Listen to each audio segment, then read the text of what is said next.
Alors que les températures dépassent les 40 degrés ce matin, c'est à l'ombre de cet arbre que Didier Oubarou a trouvé refuge, très vite rejoint par son groupe d'amis. Une routine pour ces jeunes qui depuis quelques jours préfèrent quitter la chaleur étouffante qui envahit leur maison.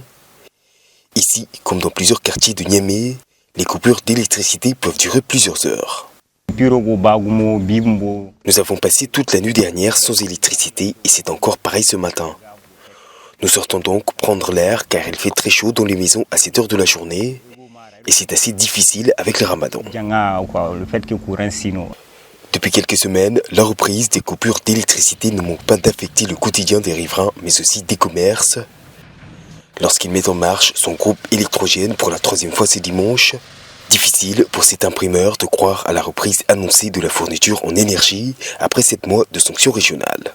Quand il y a eu l'arrivée des sanctions, nous on pensait que c'est parti, c'est fini les catastrophes qu'on voit dans la coupure d'électricité. Mais malheureusement, on voit que rien n'a été changé.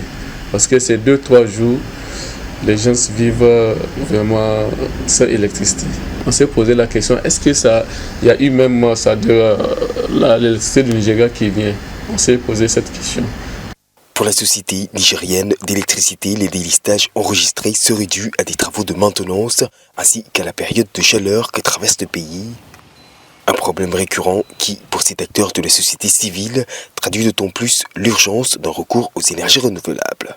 Le Niger a tellement de sources d'énergie. On a non seulement le fleuve Niger, on a aussi des cours d'eau qui peuvent contenir des barrages avec des mini-barrages. On a l'énergie éolienne qu'on pouvait faire aujourd'hui dans la zone désertique.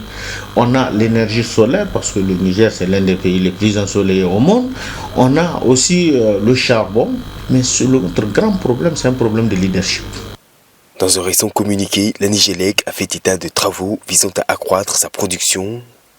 Mais selon plusieurs experts, les délestages en cours seraient la conséquence d'une renégociation de la fourniture en électricité par le Nigeria voisin.